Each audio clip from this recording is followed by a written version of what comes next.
Ladies and gentlemen, if you are enjoying my videos, please click the like button.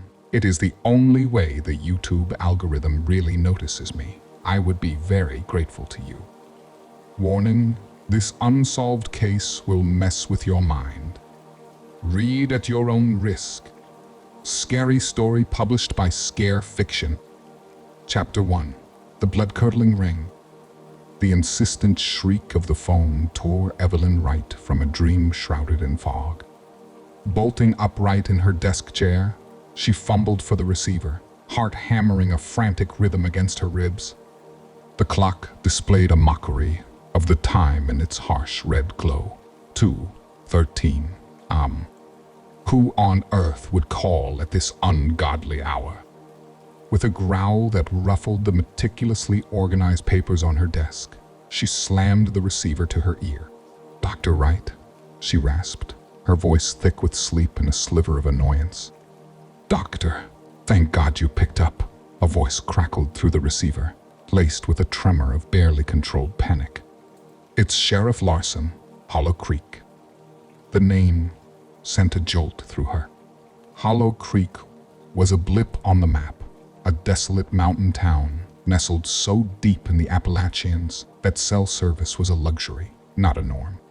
A shiver danced down her spine, a premonition of something unsettling slithering into her gut.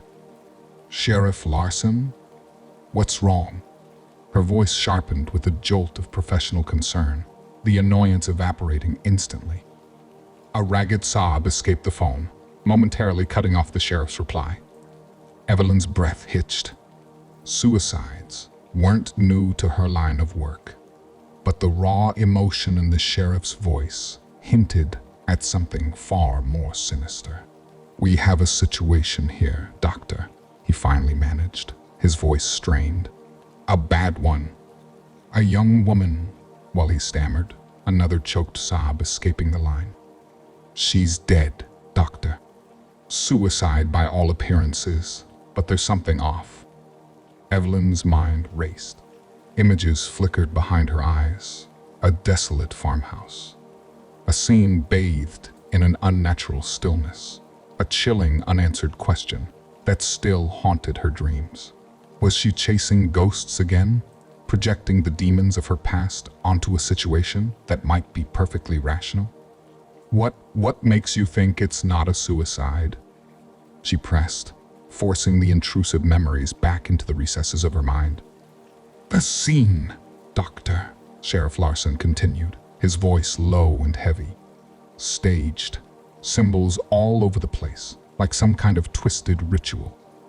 And the poor girl's diary, it's filled with disturbing scribblings, nightmares given form." A pause, laden with unspoken fear. "They say you are the best, Doctor. Can you help us?" Evelyn closed her eyes, the image of the farmhouse flashing more vividly before her. A stark reminder of the consequences of venturing too deep into the unknown. Taking a deep breath, she wrestled back control of her thoughts. This was different. She had to be different. "All right, Sheriff," she said, her voice firm despite the tremor in her hands. "Tell me everything." The details that followed painted a grim picture. Hollow Creek, Sheriff Larson explained, was a suffocatingly tight-knit community, a place where whispers traveled faster than the wind. The victim, Sarah Miller, a college student according to the sheriff, was quiet and unassuming. Now, she lay dead in her apartment, the scene meticulously arranged to resemble a macabre ritualistic sacrifice. "There have been rumors," Sheriff Larson confessed hesitantly, his voice barely a whisper. "Whispers of strange happenings in the woods, old legends passed down through generations. Folks here are scared, Doctor. They want answers." Evelyn listened intently, a red herring snagging at her attention. Strange happenings? Legends? Could this be another dead end? A case fueled by small-town paranoia and overactive imaginations? Or was there something more lurking in the shadows of Hollow Creek, something far more sinister than folklore? wry smile tugged at the corner of her lips. She wasn't known for backing down from a challenge. "All right, Sheriff," she finally said, her voice laced with a steely determination. "I'll be there as soon as possible. But be warned," she added, a note of caution creeping into her voice. "Sometimes the darkest truths are best left buried." A heavy silence descended on the line. Then, a weary sigh escaped from the sheriff. "We're past burying things here, Doctor. We need the light." Evelyn hung up the phone, a wave of unease washing over her. The image of the farmhouse flickered again in her mind's eye, a chilling reminder. Yet, a spark of determination ignited within her. She wouldn't let the past dictate her present. She wouldn't let the past dictate her present. She wouldn't let fear cloud her judgment. Hollow Creek beckoned, a siren song of the unknown, and Dr. Evelyn Wright, jaded criminal psychologist, was about to embark on a journey that would challenge her sanity and redefine the boundaries between reality and nightmare. The stale air of her office pressed down on her, thick with the weight of a decision already made. She rose from her chair, the click of her heels on the hardwood floor echoing in the silence. Glancing out the window, she saw the first sliver of dawn peek over the horizon, painting the cityscape in hues of lavender and rose. A new day, a new case, a new descent into the darkness that clung to the edges of forgotten towns and whispered secrets. Evelyn straightened her rumpled clothes, a mask of professional composure settling over her features. She grabbed her worn leather briefcase, the weight of past cases, a tangible presence at her side. Hollow Creek awaited, and Dr. Wright, for better or worse, was on her way. Chapter 2: A Town with Secrets Held Tight. Tires of Evelyn's rental car crunched on the gravel road leading into Hollow Creek. A veil of mist clung stubbornly to the valley below, obscuring the town in an ethereal white shroud. The rising sun, a weak orange glow bleeding over the distant peaks, cast long, skeletal shadows from the skeletal pines that lined the road. Evelyn gripped the steering wheel tighter, a knot of unease twisting in her gut. Hollow Creek, upon closer inspection, was a postcard of a small mountain town. Quaint wooden houses adorned with overflowing flower boxes lined the single main street. A weathered church steeple poked through the mist, and a general store with peeling paint boasted a faded sign advertising homemade apple pie. Yet, beneath the idyllic facade, Evelyn sensed a disquieting stillness, an unnatural silence that pressed down on her like a physical weight.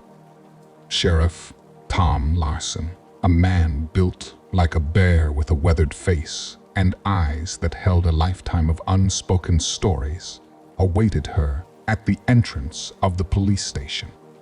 His handshake was firm, a calloused grip that spoke of years spent working the unforgiving land. His smile, however, reached only his lips, failing to touch the weariness etched into the lines around his eyes. "Dr. Wright," he greeted her, his voice a low rumble.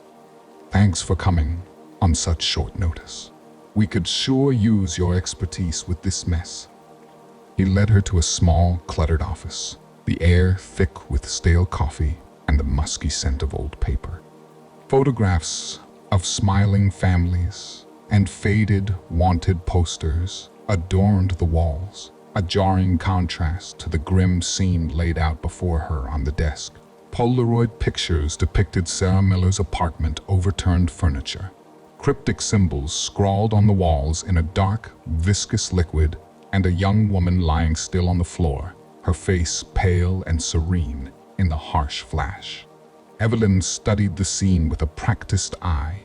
The staging was deliberate, almost theatrical.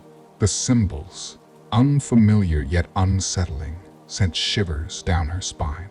This wasn't a suicide. It was a message, a chilling tableau designed to evoke fear and confusion. "They say she hung herself," Sheriff Larson muttered, his voice laced with a hint of disbelief. "But the nut, it's all wrong. Like she was staged." Evelyn pursed her lips, a flicker of doubt igniting in her mind. Could this be some elaborate hoax? A desperate cry for attention gone tragically wrong? But something about the raw fear in the sheriff's eyes, the way he avoided mentioning the symbols, suggested a deeper, more unsettling truth. Their investigation led them through the town, a ghost town where the blinds seemed perpetually drawn, and the few people they encountered offered tight smiles and terse, wary answers.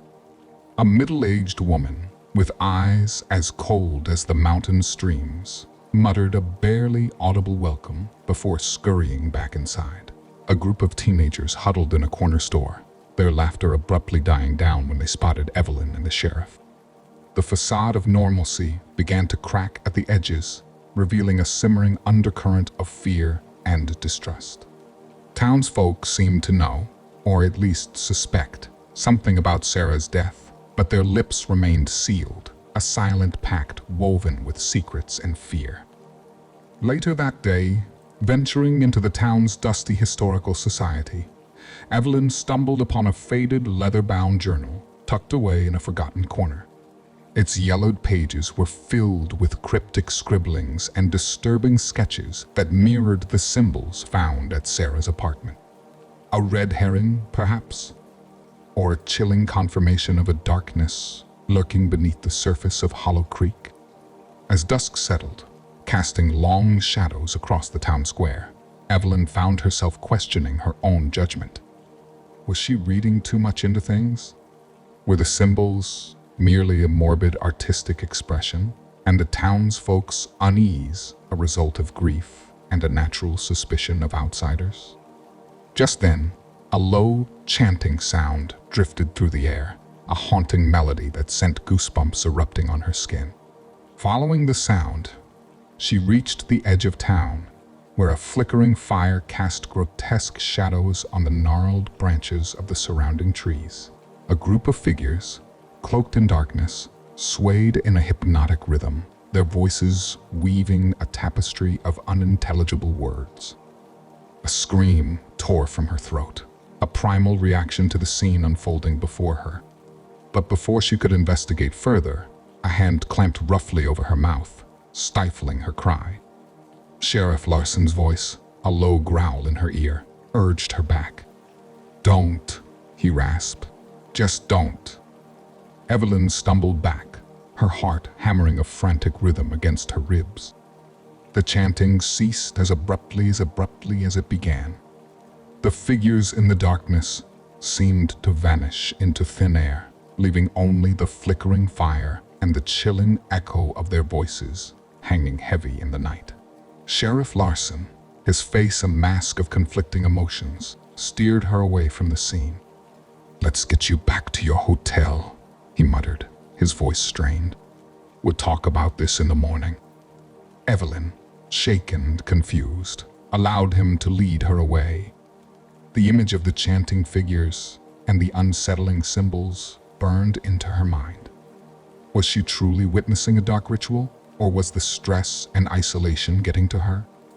A seed of doubt, planted by the sheriff's reaction, began to take root. Back at her hotel room, the silence felt oppressive. The flickering neon sign outside her window cast an unsettling red glow across the room. Sleep evaded her.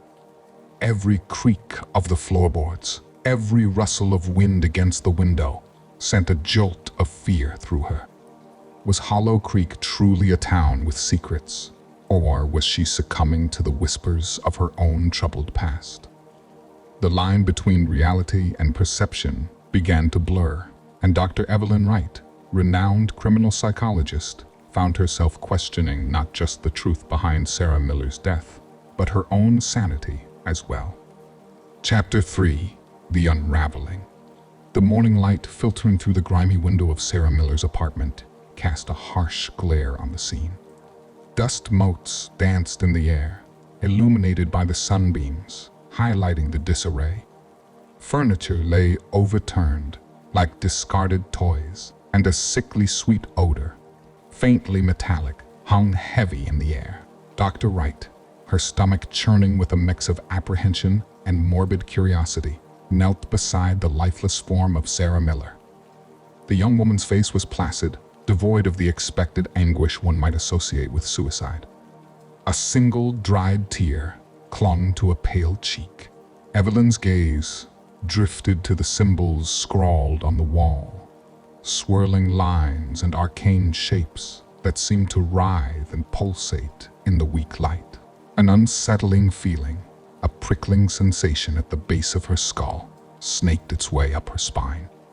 Pushing aside a fallen bookshelf, her fingers brushed against a cold, unyielding surface. With a grunt of effort, she pulled away a loose floorboard, revealing a concealed compartment beneath. Inside, nestled amongst dust and cobwebs, lay a leather-bound journal. Relief washed over her, a tangible clue amidst the chaos. The journal, its pages brittle with age, held a disturbing collection of entries. Sarah's neat handwriting documented nightmares filled with cloaked figures and whispered rituals. Coded messages, seemingly references to a hidden society, filled the margins. One chilling entry mentioned an offering, scheduled for the night of the new moon. A jolt of adrenaline shot through Evelyn. Was this some elaborate fantasy role-playing gone wrong, or something far more sinister? Sheriff Larson, his face etched with a weariness that seemed to deepen with each passing hour, joined her in the cramped apartment. Evelyn handed him the journal, watching his expression darken as he scanned the entries. "These symbols," he muttered, tracing the swirling lines with a calloused finger. "They've been around for as long as anyone can remember. Whispers of an old cult, worshipping something dark in the woods." He hesitated, then continued, his voice barely a whisper. "There have been disappearances, people who vanished without a trace, especially around the time of the new moon."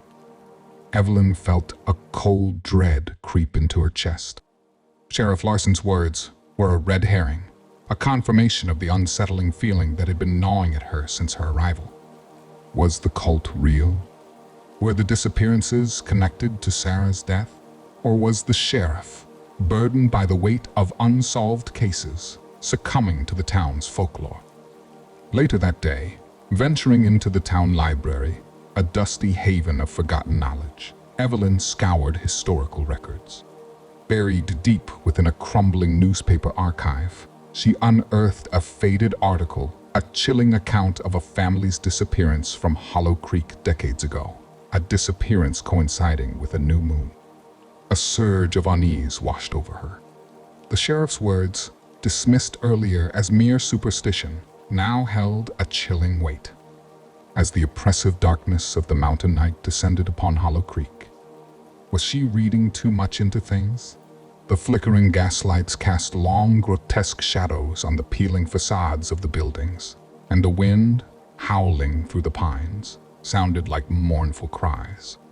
Perhaps the isolation, the lack of sleep, and the unsettling atmosphere were playing tricks on her mind. However, a faint chanting sound, barely audible at first, then growing in intensity, shattered the fragile illusion of normalcy. It drifted from the direction of the woods, the same haunting melody that had sent shivers down her spine the previous night. This time, there was no Sheriff Larson to restrain her. Driven by a morbid curiosity and a flicker of fear, Evelyn found herself drawn towards the source of the sound.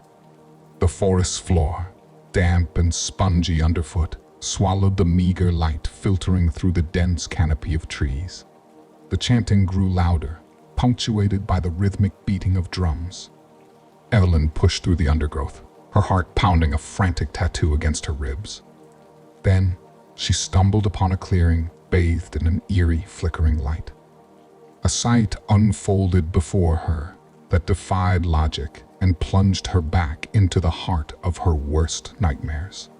The figures from the previous night stood in a circle, their faces obscured by dark hoods. In the center, a pyre crackled, casting grotesque shadows on their cloaked forms. But it wasn't the fire that sent a scream tearing from her throat. Tied to a crude altar, her eyes wide with terror, was a young woman, a woman with fiery red hair and a face that mirrored Sarah Miller's perfectly. A cold tendril of fear snaked its way down Evelyn's spine. Was this some kind of twisted hallucination? Was Sarah alive or a figment of her increasingly fractured perception? The chanting reached a crescendo, the figures raising their arms towards the blood-red moon hanging low in the sky. Just as a figure stepped forward, a glint of metal flashing in their hand, Evelyn knew she had stumbled upon something far more terrifying than she could have ever imagined. With a desperate cry, she lunged forward, ready to intervene, but a searing pain erupted in her leg, sending her crashing to the forest floor. The world spun, the chanting morphing into a distorted drone as darkness claimed her. When she opened her eyes again, the clearing was empty, the fire reduced to smoldering embers, and the horrifying tableau vanished without a trace. Was it real, or a descent into the terrifying depths of her own mind? Dr. Wright, her breaths shallow and ragged, lay alone in the silent woods, the chilling truth about Hollow Creek hanging heavy in the frigid air. Chapter 4, Whispers in the Dark. The throbbing pain in her leg served as a constant reminder of the horrifying events in the woods. Back at the police station, a tense silence hung heavy between Dr. Wright and Sheriff Larson. The memory of the ritual, the chanting figures, and Sarah's terrified face played on a loop in her mind.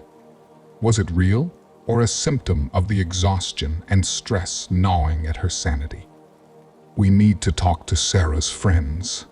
Sheriff Larson finally broke the silence, his voice gruff. "See if they can shed some light on what might have driven her to a trailed off, unable to finish the sentence." Their interviews yielded more questions than answers. Sarah's friends, a tight-knit group of college students, painted a conflicting picture. Some described her as withdrawn, obsessed with occult lore. Others claimed she was cheerful and outgoing, with no hint of darkness. A sense of fear, unspoken but palpable, hung in the air during each conversation. Townsfolk seemed to be circling the wagons, protecting their secrets with a fierce loyalty. Seeking a historical perspective, they ventured to the dusty haven of the town library, where a stooped figure with eyes as ancient as the library itself greeted them. Mr. Crowley, the town historian, his voice a dry rasp, spoke of a forgotten ritual practiced by Hollow Creek's founders, an appeasement to a dark entity that resided deep within the earth. He spoke of a pact made, a sacrifice offered, in exchange for prosperity and protection. His words, though unsettling, remained shrouded in the mists of legend. Back at her hotel room, exhaustion finally claimed Dr. Wright. Sleep, however, offered no refuge. A vivid dream, or perhaps a waking hallucination, assaulted her senses. She found herself standing in a dark, cavernous space, the air thick with the smell of damp earth and decay. A single flickering torch cast grotesque shadows on the uneven walls. Then she saw them, the figures from the clearing, their faces still obscured, chanting in a language that scraped against her sanity. In the center of the chamber, a monstrous altar stood, its surface stained with a dark, viscous liquid. Tied to the altar, her eyes wide with terror, was Sarah Miller. But this time, Sarah wasn't alone. A towering figure, skeletal and shrouded in darkness, loomed over her. Its eyes, burning embers in the gloom, held Dr. Wright captive. A voice, deep and resonating, echoed through the cavern, its words unintelligible yet filled with a chilling malice. Suddenly, the figure reached out, a skeletal hand dripping with the same dark liquid staining the altar. It grasped Sarah's face, And as Dr. Wright screamed, the dream or hallucination abruptly ended. She woke with a gasp, drenched in sweat, her heart hammering a frantic rhythm against her ribs. The vision, so vivid and horrifying, clung to her like a shroud. Was it a glimpse into the truth about Hollow Creek, a memory of the ritual she might have witnessed, or a descent into the depths of her own troubled mind? The lines were blurring, and Dr. Wright, haunted by the whispers in the dark, found herself questioning not only the case but her own grip on reality. Chapter 5. The Forbidden Mine. The faded map from Sarah's journal, a crude sketch of twisting tunnels and cryptic symbols, lay splayed on the table in Sheriff Larson's office. The air crackled with a tension thicker than the dust motes dancing in the weak sunlight filtering through the window. "This mine," Sheriff Larson muttered, his voice heavy with a mix of apprehension and resignation. "It's been sealed for decades. Local legend has it bad things happen down there." Dr. Wright, despite the gnawing unease in her gut, forced a confident smile. "Legends are just stories, Sheriff. That's what we're here to see." Internally, however, she wasn't so sure. The vividness of her nightmare, the unsettling chanting echoing in her mind, made dismissing the supernatural feel foolish. Was she losing her grip, or was there a darkness lurking beneath the surface of Hollow Creek? The entrance to the abandoned mine, a gaping maw in the side of a steep mountain face, was overgrown with grasping vines and shrouded in an oppressive silence. The heavy wooden door, warped with age and weather, creaked ominously as they pushed it open. A wave of stale air, thick with the smell of damp earth and decay, assaulted their nostrils. The darkness within was absolute, swallowing the meager light from their flashlights whole. Sheriff Larson hesitated, his hand hovering over the doorknob for a beat too long. "I haven't been down here since I was a kid," he confessed, his voice barely a whisper. "My father, it wasn't a good place for him." His words were a red herring, a glimpse into a past he wasn't willing to share, but they also served as a stark reminder of the danger that might lie ahead. Following the map's cryptic directions, they ventured deeper into the labyrinthine tunnels.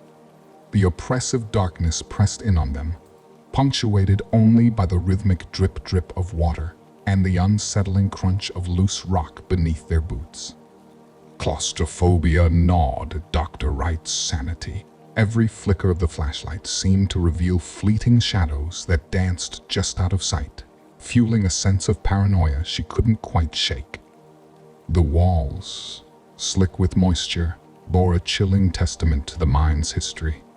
Crude carvings, some depicting strange symbols that mirrored those found in Sarah's journal, others depicting grotesque figures engaged in macabre rituals, adorned the rock face. Dr. Wright felt a shiver crawl up her spine. These weren't just miners' doodles, they were deliberate markings, a chilling record of some dark past. Just as doubts about the wisdom of their descent began to bloom, the tunnel opened into a hidden chamber. The flickering light of their flashlights revealed a sight that sent a jolt of terror through Dr. Wright.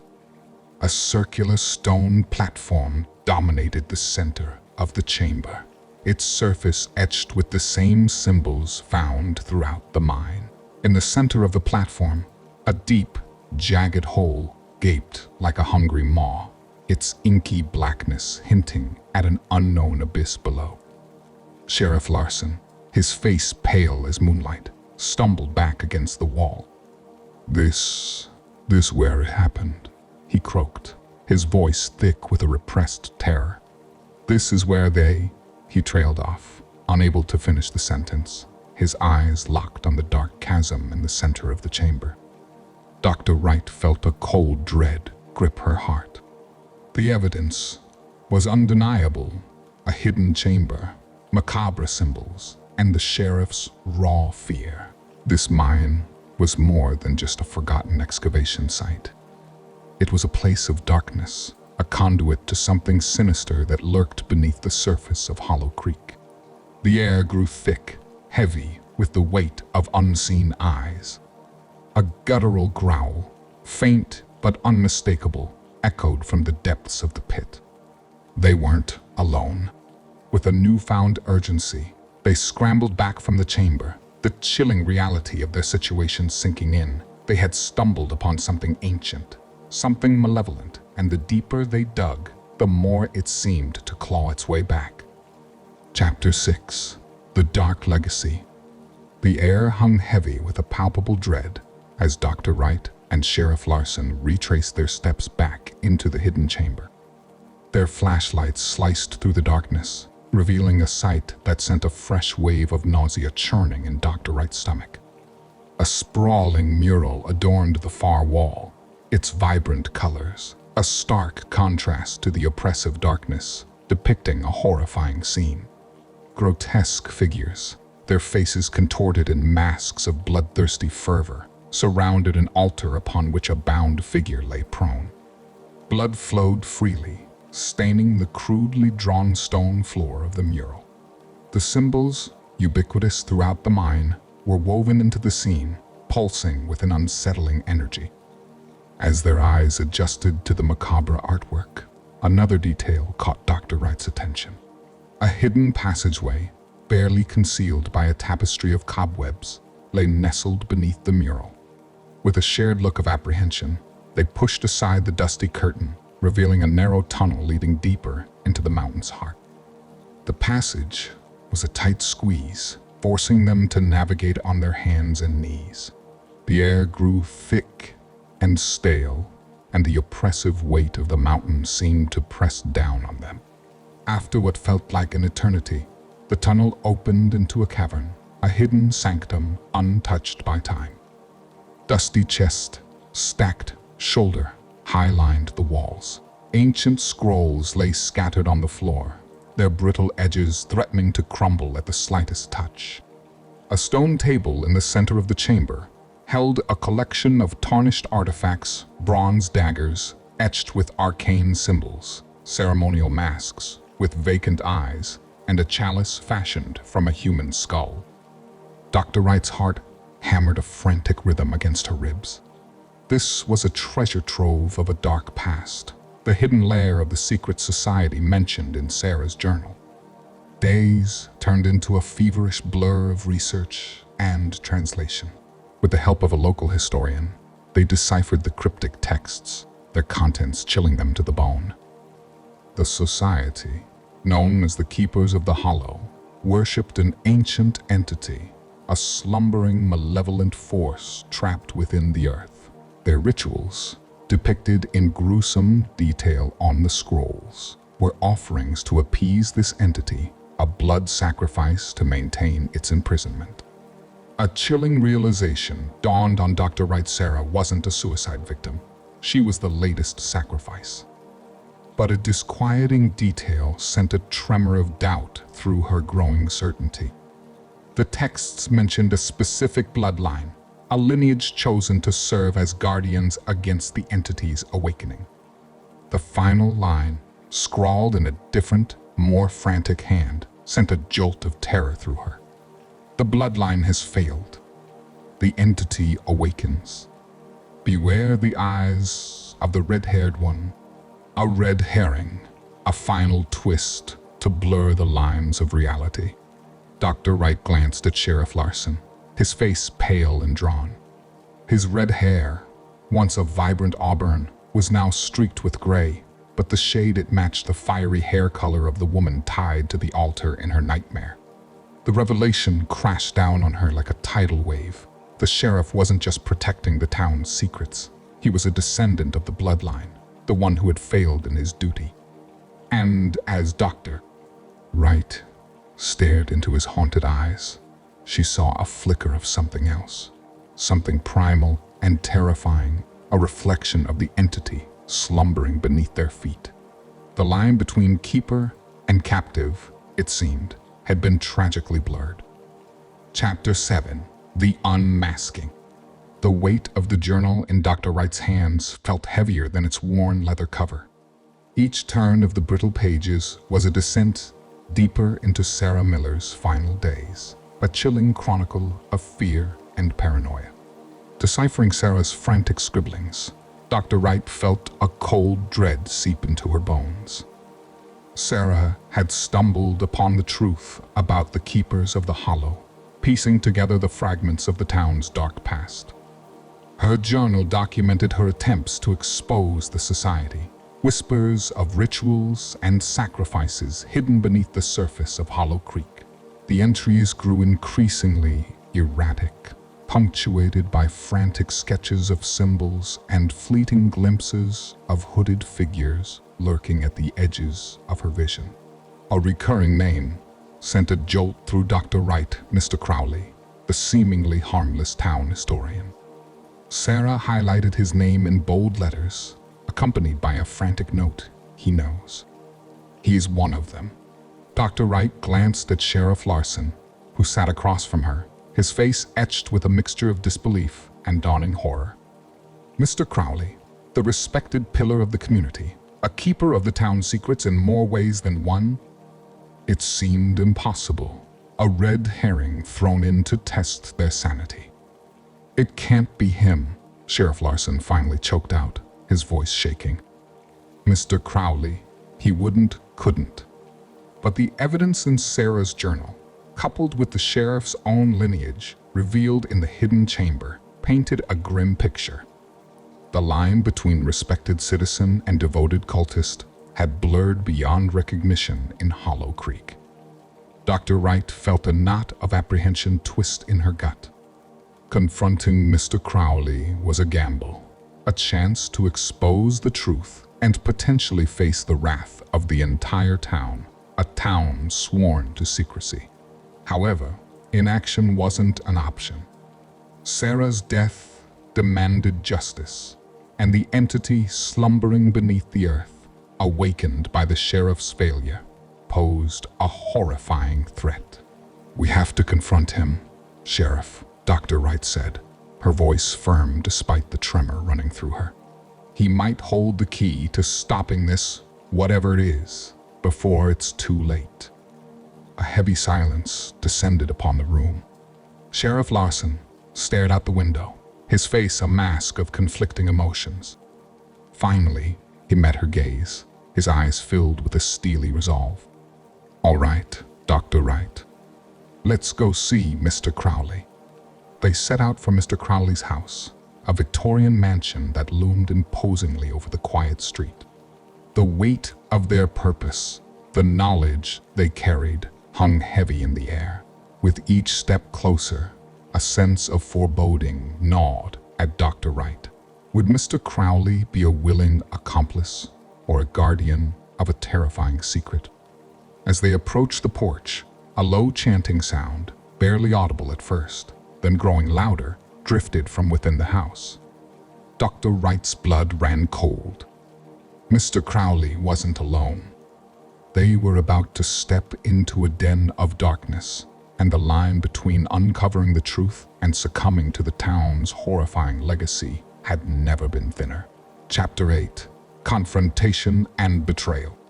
The chanting, a low, guttural drone, pulsed through the air like a diseased heartbeat. Dr. Wright felt a cold sweat clam her palms as they ascended the steps of Mr. Crowley's imposing mansion. This wasn't a scholarly debate. It was a dark ceremony unfolding within the very walls they were about to breach. Sheriff Larson, his knuckles white around the ornate doorknob, hesitated. "Are you sure about this, Doc?" he rasped, doubt lacing his voice. Dr. Wright squared her shoulders, forcing a confidence she didn't entirely feel. "We have to try, Sheriff. We owe it to Sarah." A wizened figure with eyes as cold and calculating as a snake's cracked open the door a sliver. Mr. Crowley, his face a mask of feigned surprise, peered out. "Sheriff Larson, Dr. Wright," he rasped, his voice dry as parchment. "What brings you to my humble abode at this unusual hour?" "We need to talk, Mr. Crowley," Dr. Wright stated, her voice firm despite the tremor in her chest. "About the Keepers of the Hollow." A flicker of something akin to fear crossed Mr. Crowley's face, quickly replaced by a practiced smile. "Keepers of the Hollow? What a curious notion, Doctor. Sounds like something out of fantastical novel." Dr. Wright pressed on, laying out their findings, the hidden chamber, the symbols, and Sarah's chilling journal entries. With each piece of evidence presented, Mr. Crowley's smile grew strained, the mask of innocence beginning to crumble. "Lies," he finally roared, his voice losing its genteel facade. "Fabrications. You've come here to stir up trouble, to disrupt the peace of Hollow Creek." He lunged forward, a surprising display of agility for a man of his age, and slammed the door shut. A heavy thud echoed from within the house, followed by the sounds of furniture being overturned and frantic chanting. Dr. Wright and Sheriff Larson exchanged a worried glance. This was no longer a polite inquiry. It was a fight for survival. Sheriff Larson threw his weight against the door, the old wood groaning under the pressure. It gave way with a splintering crash, and they stumbled into the house. The air hung thick with the smell of burning incense, and something more primal, something musky and disturbing. The grand foyer had been transformed into a makeshift ritual chamber. Robes and ceremonial masks lay scattered on the floor like discarded costumes in a macabre play. In the center of the room stood a robed figure chanting in a language that scraped against Dr. Wright's sanity. As the figure turned, revealing Mr. Crowley's contorted face, a glint of metal flashed in his hand, a long, wickedly curved dagger. "You'll learn the true meaning of silence," Mr. Crowley snarled, his voice dripping with a terrifying malice. He lunged forward, the dagger aimed at Dr. Wright's chest. Sheriff Larson reacted with a speed that belied his age, shoving Dr. Wright out of the way. He met Mr. Crowley's attack head-on, a desperate struggle for control of the blade. The chanting grew louder, punctuated by the grunts of their struggle. Dr. Wright stumbled back, her vision blurring with a surge of adrenaline. In the chaos, she tripped over a fallen chair, landing hard on the wooden floor. A searing pain shot through her ankle, momentarily paralyzing her. She looked up to see Sheriff Larson locked in a deadly dance with Mr. Crowley. The sheriff, disarmed, was grappling with the older man, their faces contorted in a silent scream. Suddenly, Mr. Crowley gained the upper hand, driving the dagger towards the sheriff's chest. Dr. Wright cried out, a primal scream of terror and helplessness. But before the blade could find its mark, a deafening roar erupted from the room behind Mr. Crowley. The chanting ceased abruptly, replaced by a blood-curdling shriek. Dr. Wright watched in horror as Mr. Crowley, his face contorted in a mask of terror, whipped around. A shadowy figure, tall and skeletal, with eyes that burned like embers, filled the doorway. Its presence was suffocating, a tangible wave of malevolent energy that pressed down on the room. Mr. Crowley, his defiance extinguished, crumpled to his knees, whimpering like a frightened child. The monstrous figure raised a hand, its touch leaving a trail of black ichor in its wake. Mr. Crowley's screams died in his throat as his body convulsed, then dissolved into a pile of ash. The figure turned its burning gaze towards Dr. Wright, and a wave of paralyzing fear washed over her. Chapter 9. The Ritual's Eve. The world spun as Dr. Wright regained consciousness. Her head throbbed, and a wave of nausea washed over her. She was sprawled on the cold, damp floor of the hidden chamber, her ankle throbbing in protest. Terror clawed at her throat as she remembered the monstrous entity and Mr. Crowley's horrifying demise. But panic was a luxury she couldn't afford. She had to get out, had to warn the sheriff. Her eyes darted around the chamber, searching for an escape route. The hidden passage they had entered through was nowhere to be seen. Had it collapsed, burying her beneath tons of rock? A choked sob escaped her lips. Claustrophobia threatened to consume her, but she forced herself to take a deep breath. Logic, not panic, was her only weapon. She scanned the walls, her fingers brushing against the cold stone. A faint indent, almost imperceptible to the touch, ran along the perimeter of the chamber. With a surge of hope, she pushed against the seemingly solid wall. To her surprise, it gave way with a grinding groan, revealing a narrow passage just wide enough for her to squeeze through. The tunnel was dark and oppressive, the air thick with the smell of mildew and decay. Dr. Wright crawled forward, her heart pounding a frantic rhythm against her ribs. Every rustle, every drip of water sent shivers down her spine. After what felt like an eternity, the passage opened into a dusty storeroom beneath the town hall. Relief flooded her, quickly replaced by a chilling realization the ritual was likely to take place tonight. She had to find the sheriff and warn him, but where? A sudden clatter from the floor above sent her scrambling for cover. Through a gap in the floorboards, she saw the townsfolk gathering in the town hall, their faces etched with a mixture of fear and fervent devotion.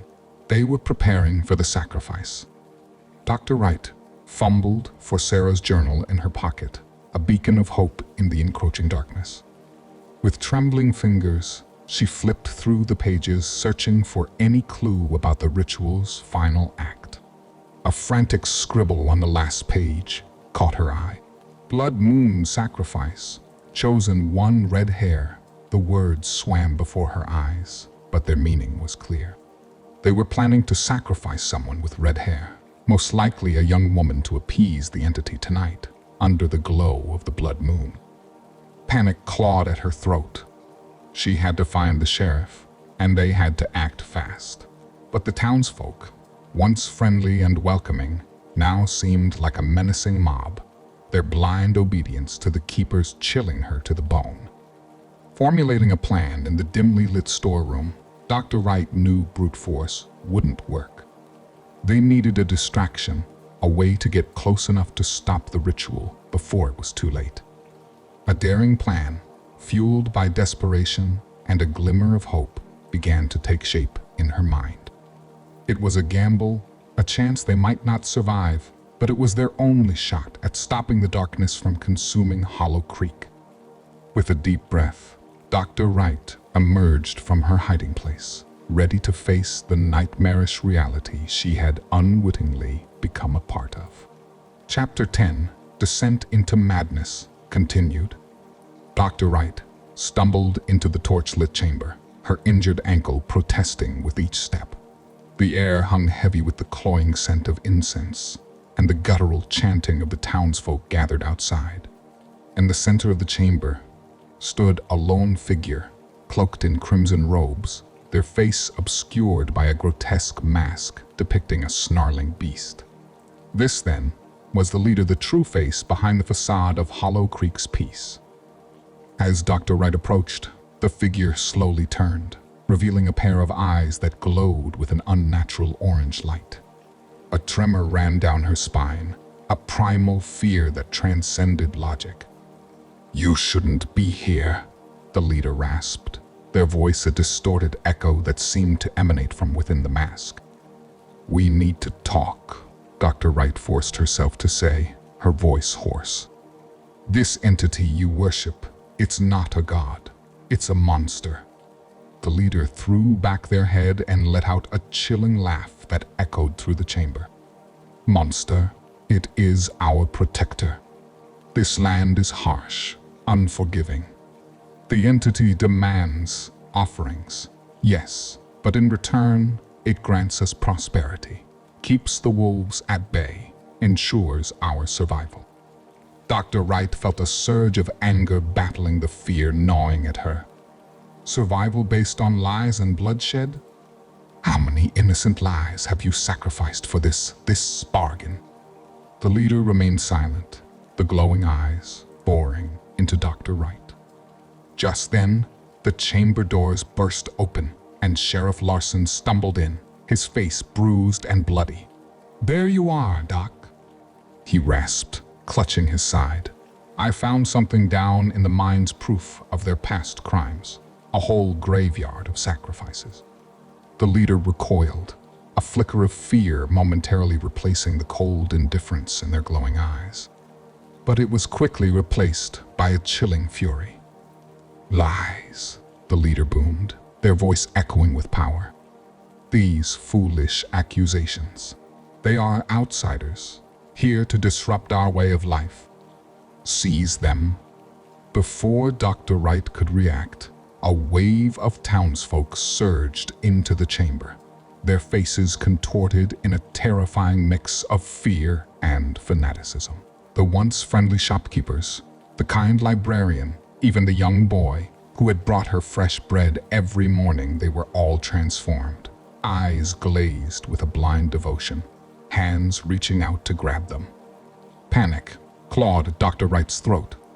These weren't mindless puppets. They were true believers, their fear of the entity twisted into a perverse loyalty to the keepers. Reasoning with them was futile.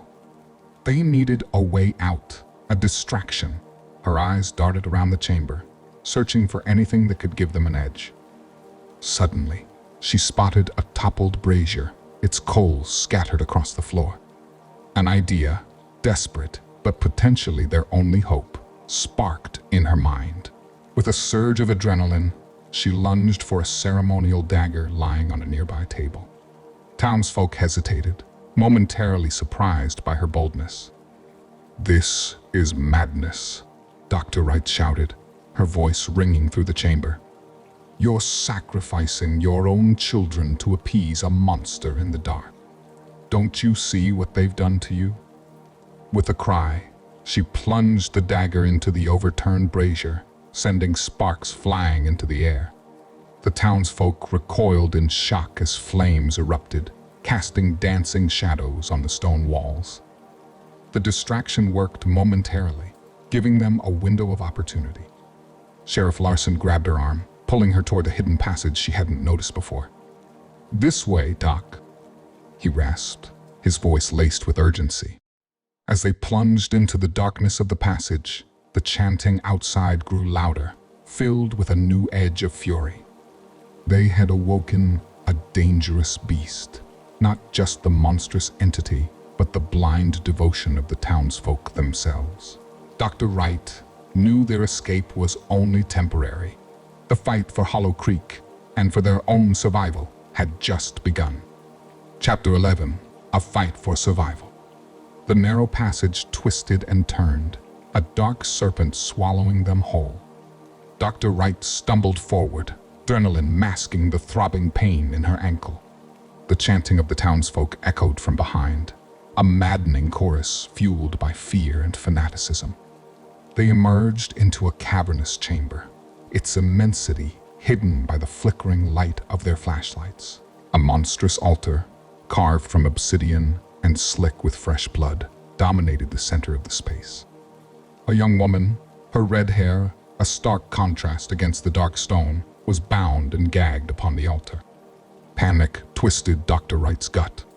This was it, the sacrifice about to unfold under the ominous glow of the rising blood moon, visible through a high crevice in the cavern ceiling. But before the leader, still cloaked in crimson robes, could raise the ceremonial dagger, Dr. Wright found her voice. "Look around you," she screamed, her voice echoing through the chamber. "These are your friends, your neighbors. Are you truly willing to spill innocent blood to appease a creature that feeds on your fear?" A flicker of uncertainty crossed the faces of some townsfolk, their eyes darting nervously between the bound woman and the glowing eyes of the leader. Dr. Wright pressed on, exploiting the sliver of doubt she had planted. "Think back. When was the last time the entity truly blessed you?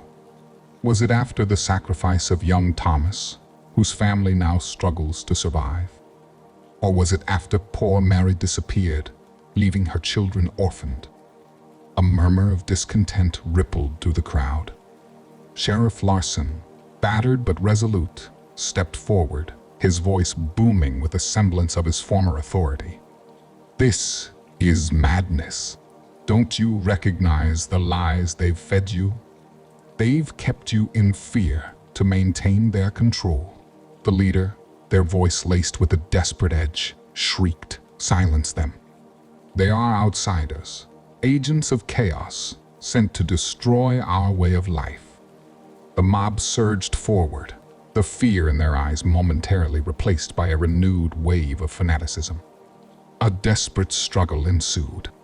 Dr. Wright, drawing on her knowledge of self-defense, dodged a flailing fist and used a stray torch to create a temporary barrier of fire. Sheriff Larson, despite his injuries, wrestled a burly farmer to the ground, his face contorted in a grimace of pain and determination. The cavern echoed with the sounds of grunts, shouts, and the crackling of flames. But Dr. Wright knew brute force alone wouldn't win this fight. She needed to break the spell that held the townsfolk captive, to expose the truth at the heart of the keeper's lies. Spotting a loose stone near the altar, she lunged for it and hurled it at the monstrous idol that stood behind the leader. The stone struck true, sending a shard flying and shattering a grotesque mask adorning the idol's face. A gasp of collective shock rippled through the chamber. Beneath the shattered mask, Dr. Wright saw it a perfectly ordinary stone face. No glowing eyes, no malevolent aura, just a crude carving devoid of any supernatural power. The entity, the source of their fear and devotion, was nothing more than an elaborate lie. The revelation hung heavy in the air, the townsfolk staring at the defaced idol with a mixture of dawning comprehension and simmering anger. They had been worshipping a false god, sacrificing their own to appease a non-existent entity. The leader, their carefully constructed facade crumbling, let out a strangled cry and lunged for Dr. Wright, a desperate attempt to silence the truth. A struggle ensued, a tangle of limbs and flailing fists. Just as the leader was about to overpower Dr. Wright, a deafening roar echoed through the chamber. The ground trembled, and dust rained down from the ceiling. The blood moon, bathed in an unnatural crimson light, seemed to hang lower, closer, its malevolent energy pressing down on them. A monstrous shadow, vaguely resembling the defaced idol, materialized from the depths of the cavern. Whether conjured by the shattered mask or awakened by the sacrifice that was about to take place, it was a horrifying entity of pure darkness and malice. The townsfolk, their fear now a primal terror, cowered back. Dr. Wright and Sheriff Larson, their fight forgotten, stared in disbelief at the monstrous apparition. The fight for survival had taken a horrifying turn, and the lines between reality and nightmare had blurred beyond recognition. Chapter 12: Shattered Reality. The monstrous entity surged forward, a wave of pure darkness that threatened to consume them all. Dr. Wright felt a primal scream rise in her throat, but no sound emerged. Her vision swam, the cavern walls warping and twisting, as if reality itself was on the verge of collapsing. With a desperate lunge, Sheriff Larson shoved Dr. Wright aside, tackling the leader to the ground. A struggle, a blur of limbs and panicked shouts filled the cavern for a fleeting moment. Then, a deafening crack echoed through the chamber, followed by a sickening groan of shifting rock. The cavern ceiling began to crumble, a cascade of dust and debris raining down. Screams ripped through the air as the townsfolk scrambled for cover. Dr. Wright, caught in the chaos, felt a heavy stone slam into her shoulder, sending a jolt of pain through her arm. Just as the darkness threatened to engulf them all, a searing white light erupted from the defaced idol. It pulsed with an intensity that made Dr. Wright shield her eyes, a wave of energy washing over her. Then, with a deafening boom, the cavern floor gave way beneath them. She plummeted into a bottomless abyss, the screams of the townsfolk fading into a distant echo. The world spun, a kaleidoscope of light and darkness. Then, blessed oblivion. Dr. Wright awoke to the sterile white of a hospital room. Her body ached, her arm bandaged from the cave-in. Sheriff Larson sat by her bedside, his face etched with exhaustion and relief. News reports on the television flickered in the background, detailing the tragic collapse of an abandoned mine shaft in Hollow Creek, a suspected sinkhole swallowing the entire ritual chamber. No bodies were recovered, sit down, left mourning their missing loved ones. They bought it, Sheriff Larson muttered, his voice hoarse. The gas leak story. The keepers are gone, Doc. Hollow Creek is a ghost town now. Dr. Wright stared at the flickering television screen, a cold dread settling in her gut. Was that all it was? A gas leak, a tragic accident. But the entity, the monstrous shadow, surely it wasn't a figment of her fractured imagination. She glanced at Sheriff Larson, searching his eyes for a shared understanding of the horrors they had witnessed. But his gaze was downcast, filled with a weary resignation. Perhaps, for him, it was easier to believe in a gas leak than a malevolent entity from beyond a veil. Days turned into weeks, and Dr. Wright eventually recovered from her injuries. She left the hospital, the haunting memories of Hollow Creek clinging to her like a shroud. Returning to her normal life, surrounded by the familiar bustle of the city, she felt a strange sense of detachment. Was it the trauma of the experience, or something more? One night, as she stood on her balcony, gazing at the moon, a shiver ran down her spine.